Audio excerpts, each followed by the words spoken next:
Сайн байцгаана уу хүмүүс ээ. Өнөөдөр 12 дугаар ангид уран зохиолын хичээлээр зохиолын хам сэдвийг судалж тайлан тайлбарлах хичээл орно. Сурлах зохиол маань Чадраа уулын Лодой дамбын Тунгалаг тамир роман. Өнөөдрийн хичээлийн зорилготойгоо танилцъя. Зохиолын хам сэдвийг судалж тайлан тайлбарлах зорилго дэвшүүлсэн байгаа. Зорилготой хүрэх алхам буюу зорилт маань бол зохиолын утга санааг ойлгож сонсох, мөн зохиолд ямар хам сэдэв дэвшүүлсэнийг судалж тайлан тайлбарлана. За одоо өгшин зохиолын хэсгийг та бүхэнд уншиж сонирдуулна. Үүний дараа бид асуултад хариулах учраас анхааралтай, зоригтой сонсоорой. Олон өргөгдсөний дөтгөр оны 101 сарын 1 өдөр их тамирын хойгоор гарсан замаар 30 орчим насны хар хүн нилээд ачаатай морин тэр хөтлөөд явж байв. Нар салхинд гандаж хэр хөлсөнд нэвтэрч урагдсан дээлээ 9 өнгийн ямаар нөхсөн болохоор ямар идэр хийсэн нь мэдэгдэх аргагүй ажээ. Ханхар дөрүлжин мөрөндөө утаа болсон цахиур буу хүндлэн үрч дайгарсан бүдүүн хар гизгээ дарайсан хуучин хөх ямбуу алчуураар шуужээ. Шороонд буурал болсон өтгөн хар хөмсгөнд орох том гэгчийн дүрлэгэрнүүд нь удаан завчилж хөлс дааварлсан хүрэн нүүрэнд нь урт замын альжаал илэрч гүн бодолд автагдан хүрлийнхийг харвал ядарсан буюу ууралсан алин болох нь мэдэгдэмгүй ажээ. Энэ хүн дахин эргэж харан заримдаа зогсон ачаага засан явсаар оройн нар уулын толгой шүргэх үед замаас гарч голын нэрэг чиглэв. Ингээд ногоон зүлгэн дээр очиод бууга эвтэйхэн гэгч навч шиiрлэн тавиад тэргээ буулгаж мориож өдөрлөн тавив. Тэрэгнийхээ сүүдэрт тавтай завлам суугаад өврөөсөө мод толгой гаргаж тамхиа татаж утаагийн алгуурхан үлээн гаргах зуур ногооны үзүүр имрэн оролдоно. Энэ хүнийг Эрдэнэ гэдэг. Засагт ханы хошууны олгонууд отгийн хүн. Уулаас эцгээс ах トゥ хоёул бөгөөд багадаа уншран айл дамжин зарагдаж бор хоног өнгөрүүлэн явжээ. Дүүн төмөр гэгч хүн бий. 16 наснда шилийн сан ирчүүдтэй нийлж удалгүй эрмэг зэрэг эр чадал ухаан санаагаар гайхагдсан засагт ханы цахиур төмөр гэж алдаршин халах 4 аймаг шав тавд домог мэт яригддаг болжээ. Өнөөгөөс 3 жилийн өмнө төмөр ахындаа гүн шүн үл таних 2 хүний хамт ирж уулзаад үүр шүн салахын үед явжээ. Тэгэхдээ цоохор юм бөө Оросын цагаан хааны цөлхөв 30-ийн хамт өгчээ. Түүнээс хойш ах トゥ хоёр уучраагүй зөвхөн л сургаар амьд мэндэ мэдлцэж байж. Харин сүүлийн жил гаруун дотор Эрдэнэ дүүгийнхээ тухай ямар ч сураг сонссонгүй. Эрдэнийн өөрийн хувьд гэвэл багада доной тайжин хонь хариулж хурдан барин унаж байхдаа хүү чулууны бичиг заалгахын далмаар бичиг сурч уулаас ухаан сэргэлэн болохоор оюун түлхүүр цаасан шувуу 3 улсын бичиг алтан тавчоос эхлэн олдсон юм бүхнийг уншин гуйлсан хүнд өргөдөл захиа бичиж удалгүй бичээж Эрдэнэ гэж нутагтаа алдаршжээ. 18 наснда нутгийн долгор гэдэг бүсгүйтэй дэр нийлүүлэн гэр барьж амьдрав. Бас 10-аад сарлаг 2-3 унах мөр хідэн хонтой болжээ. Эрдэнэ бусад хүн шиг зовхтоо зовж, өлсөختөө өлсөж, баярлахтаа баярлаад, хорсохдоо хорсоод амьдарч болох байжээ. Гэтэл шинээр ширээ залгасан засаг хан гомжовын зан авир ширүүн ард олныг зовоох нь хэр хэмжээнээс хэтрэхэд чуулган дарга Монгол манж журганыг дамжин заргалтав. Гэвч ноёнтой өшөөтэй бол хонгохгүй, нохоотой өшөөтэй бол хормоогүй гэдэг үг дэмий үг биш болохоор гомжов хошууны хөрөнгөөр хөлөө хүрэх газар бүхэнд хээл хахуйл цутгаж байгаад эзэн ноёнтойгоо харгалцсан тэрсүүд албатыг Улаастайн бат хүнд орхив. Тэнд үс бөөсөндөө баригдан жил гаруй болж байтал Монгол улс манжаас тусгаарлан богдож авсан дом хутагт төр шашныг хослуулан баригч наран гэрэлт түмэн наст эзэн болоод өршөөл түгээж Эрдэнэ гяндангаас гарчээ. Батгүнд сууж байхдаа дүүтэй хамт говь мэрэгэн вангийн ноён сүргээс таслан хөөж цэцэн сардуулын хошоонд дамжуулж байсан нэгэртэй дайралтаж төмрийн тухай өдий төдий домог шиг яриа сонсчээ. Морины сайныг харууд таньдаг, санаа нь сүү шиг, чадал нь хар хул шиг ирдэ. 7 хоногийн өлийг дуулж байгаад давдаг хүн. Далан өртөө газрыг дөрөөн дээрээ туулдаг гэр гихчлэн төмрийг шагчин магтжээ. Эрднийг нутагтаа очихт нь хорссон ханы хавчлага байж суухын аргагүй болохт нь албан татвар аль нэгд өчүүхэн хөрөнгө хамж өгөөд ганц морин тэргэнд юмаа ачиж богдод мөрөгхөөр эхнэр хүүхдээ дагуулan хүрээний зүг зам хөөжээ. Өмнүүрээ гарсан ялааг өмгөх гээд чадалгүй ангайж хоцорсон шувууны ам шиг голын баруун тал руу хойноос шааж орсон урт амны адаг өргөн динж дээр дундаа хоньны хашаатай чандманлан буусан 3 гэр хот айл харагдана. Баруун өмнөх том гэрээс хөхт айлман дээлтэй хуучвтар луучин гутал өмссөн сэлмэл төмөр хэт бэлтэй үйсэн иштэй хутга зүвсэн гялалтсан дугуй бор царайтай тогтож ядсан давхраа алаг хурцнуудтай бүдүүн хар гизэгтэй хүн гарч ирээд дөнгөж тэмдэг орж байгаа өөрийн гэгэнд 4 зүг 8 зохисыг ажиглан зогсов. Энэ хүнийг итгэлт гэдэг. Одоо 32 настай. Итгэлт ямар ч язгуур угсаагүй. Эцгээс уламжилсан өв хөрөнгө баг боловч хайрах чулуун мэрхээс бусдыг хийж байгаад луугүний хошууны тэргүүн баяны нэг болжээ. 19 наснда далай чанхар вангийн лувсан тайжин охиныг ёслон авч өмчөнд нь овоо мал авсан нь хөрөнгөчхийн их сурвалж болжээ. Гаднаа цөөн мал байлгаж бусдыг хідэн хошууны ядуучуудад суурлан өгч хариулгадаг ажээ. Итгэлтийн бүл гэвэл эхнэр должин 10 настай хүү хонгор 7 настай охин солонго ийм 4 халуун ам билээ. Итгэлт өөрийн гэгээ цайхаас эхлээд үдшийн бүрэнхий болтол борив бөхсгийхгүй юм хийж байдаг. Хав ойрын хүмүүсээ ч яг тийм байхыг хичээдэг. Энэ ч учраас эхнэр должин нь бусдаас түрүүнд босоод бусдаас түрүүнд үнийгээ сааж бэлчээдэг заншилтай. Хэрв айл нэгэн айлаас хожимдвол тэд өдөртөө дуу шүүгийн уурлан явдаг. Энэ зангийн мэддэг зарцнаар нь ч гэрийн цайны уур дуугархаас нааш босдоггүй.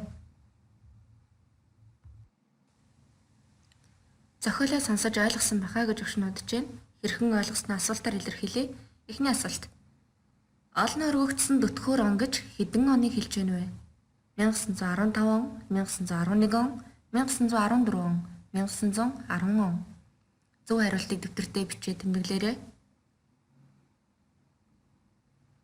1911 он бол богд живцэндэн бутагтыг Монгол улсын хаан ширээнд өргөмжилсөн.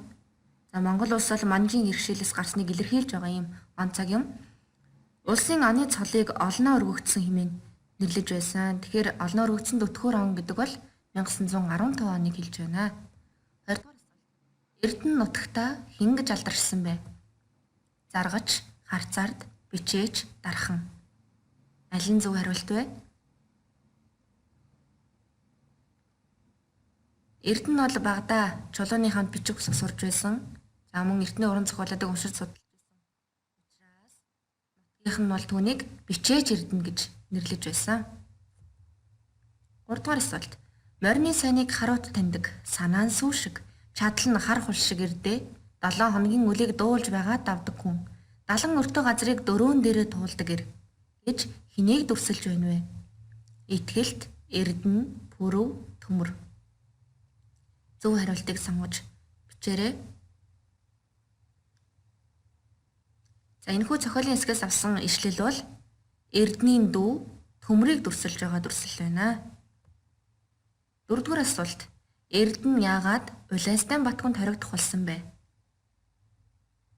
Асуултын хариултыг дэвтэртээ бичээд хариулаарай. Эрдэнийн Улайстан батгунд хоригдох болсон шалтгаан бол хан гомд орчтой харгалдаж тэрсэлсэн учраас Улайстан батгунд хоригдох болсон. За түлхүүрийг дэвтэртэйгээ тулгаж алдаагаа хийнаарай.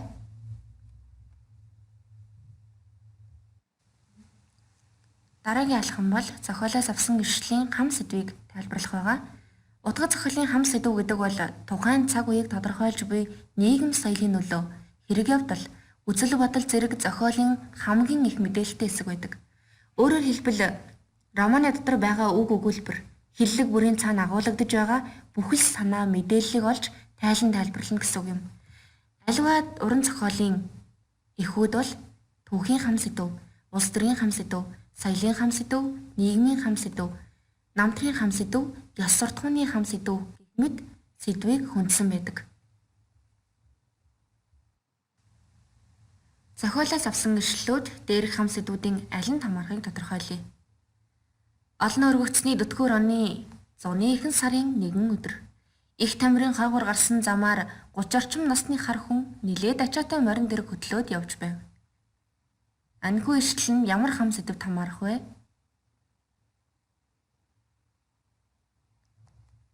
За, олон өргөгдсөн он гэдэг нь өмнөх тайлбарт дурддагдсан Монголын түүхийн тодорхой нэгэн он цагийг дурдсан учраас түүхийн хам сэдв байж болох юм аа.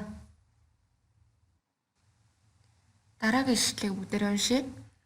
Энэ хүнийг Эрдэнэ гэдэг. Засагт ханы хошууны олгонууд атгийн хүн. Уулаас эцгээс ах トゥ хоёул бөгөөд багадаа унчран айл дамжин зарагдаж бор хоног өнгөрүүлэн явжээ. Дүүн төмөргөгч хүн бий. За, энэхүү хэсэг бол ямар хам сэдвт хамаарахыг бүгдээр олцгоё.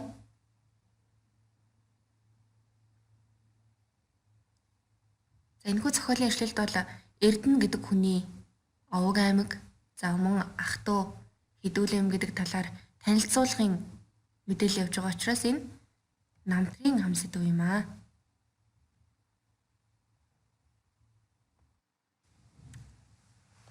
Дараагийн ишлэлийг уншъя. Эрдэнийн өөрийн хувьд гэвэл багадаа доной тайжинх нь хариулж хурдан морин унаж байхдаа хүү чулууны бичиг заалгахын далмаар бичиг сурч уулаас ухаан сэргэлэн болохоор оюун түлхүүр цаасан шувуу гурван улсын бичиг алтан товчоос эхлэн олдсон юм бүхнийг уншиж байв. Энэхүү хэсэг нь ямар хам сэдвт хамаарах бол дэвтэртээ бичээрэй. Эрдэнэ багадаа бичиг үсэг заалгаж, за мөн эртний судраг бичгүүдийг уншиж байсан тухай өгүүлж байгаа учраас энэ ишлэл бол соёлын хам сэдвт хамаарах нэ.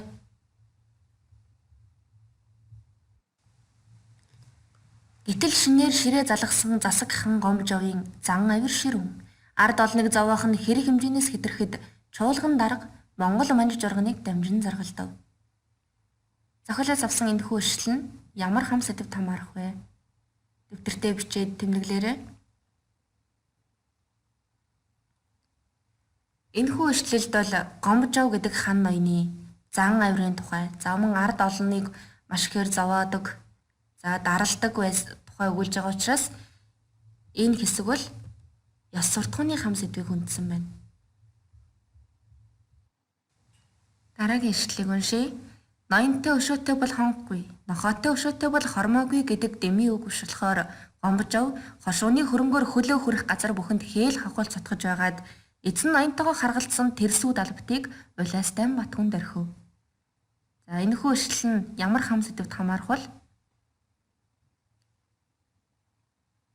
За, энэхүү ишлэл гарч байгаа тухайн үеийн нийгмийн эрх мэдэлтэй ноёд түшимдийн хээл хавхуулд автаж, за мөн ангид аврахын ялгааг тод томрон харуулж байгаа учраас энэ нийгмийн хам сэдв байж болох юм аа. За, дараагийн ишлэлийг уншъя. Монгол улс манжаас тусгаарлан богдож авсан хутагт төр шашныг хостуулан баригч наран гэрэлт түмэн наст эзэн болоод өршөөл түгээж Эрдэнэ гиндангаас гарчээ. Энэхүү ишлэл нь ямар хам сэдвт хамаарах вэ? Богд Жавзандан хотогт төр шашныг хослон барьж төрийн хэргийг хамаарч байгааг дүрсэлсэн нь улс төрийн хам сэдв болно.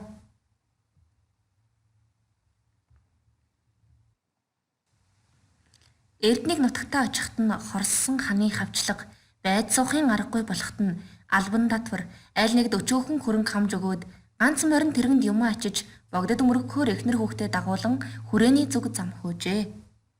За, энэхүү хэсэгт ямар хам сэдвийг хүндсэн бол? Эцэд ноёдын дарангуйлал нь эгэл жирийн харц ардын амьдралд ихээхэн дарамт шахалт болж байсныг илэрхийлсэн нь нийгмийн хам сэдвийг хүнджээ. Энэ ч учраас эхнэр должин нь бусдаас түрүүнд босоод, бусдаас түрүүнд үнээгээ сааж бэлчээдэг заншилтай. Хэрэв аль нэгэн айлаас хожимдвол тэд өдөртөө дуу шуугүй уурлан явдаг. Энэ зангийн мэддэг зарц нар нь ч гэрийн цайны уур дуугархаас нааш босдоггүй. За энэхүү ишлэл нь ямар хам сэдвт хамаарах вэ?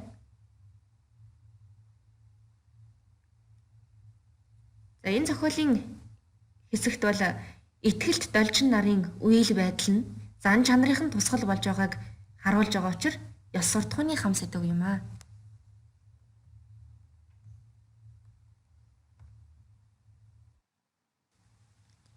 За ингээд хичээлээ баттгая. Дараах ишлэлүүд ямар хам сэдвт хамаарахыг тодорхойлж өөрийгөө сориорой.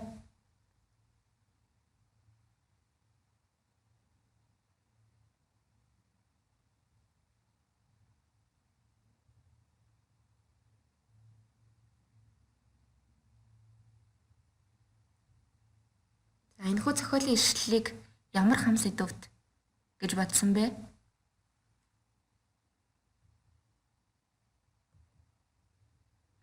За хүүхдтэй нийгэм улс төрийн хам сэдв байж болох юм аа. За дараагийн ишлэлийг уншаад хам сэдвийг тодорхойлоорой.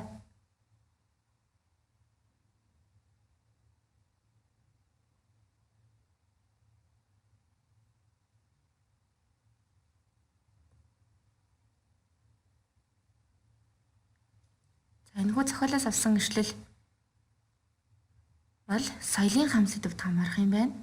Учир нь бичиг үсгийн соёлын талаарх мэдээлэл, за цөв хаях тоглоом, наадмын талаар дурдсан байна.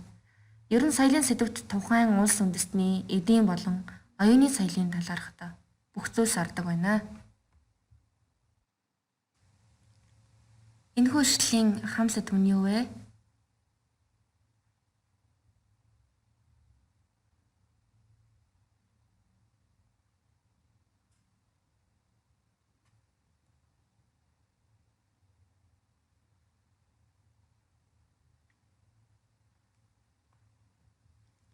Худалдааны амигаар ашиг орлого олж байгаа нь эдийн засгийн хам сэдвт хамаарч байна. Өнөөдрийн хичээлээр зохиолын хам сэдвийг тодорхойлон тайлбарлах дасгал ажиллалаа. За дээрх ишлэлүүдийг ажиглавал түүх, нийгэм, за улс төр, ёс суртахууны хам сэдвүүд зохилж байна. Тэгэхээр хам сэдв бол ерөнхий сэдвийг гаргахад чухал мэдээлэл болж өгдөг юм байна. Тиймээс Тунгалаг Тамир романд хувьсгалын нөлөөгөөр Монгол оронд үндэсний ухамсар сэргэж, хувьсгалын үзэл санаа нь нийгмийн анги давхаргын бүх хүмүүсийг хамран тэдний амьдрал, хувь заяанд хэрхэн нөлөөлж өгөх дүрслэн үзүүлсэн байна. За хүүхдүүдээ гэрийн даалгавраа тэмдэглэж аваарай. Зохиолыг бүрэн ихээр нь уншиж, хам сэдвийг олж тайлбарлан баттгаарай.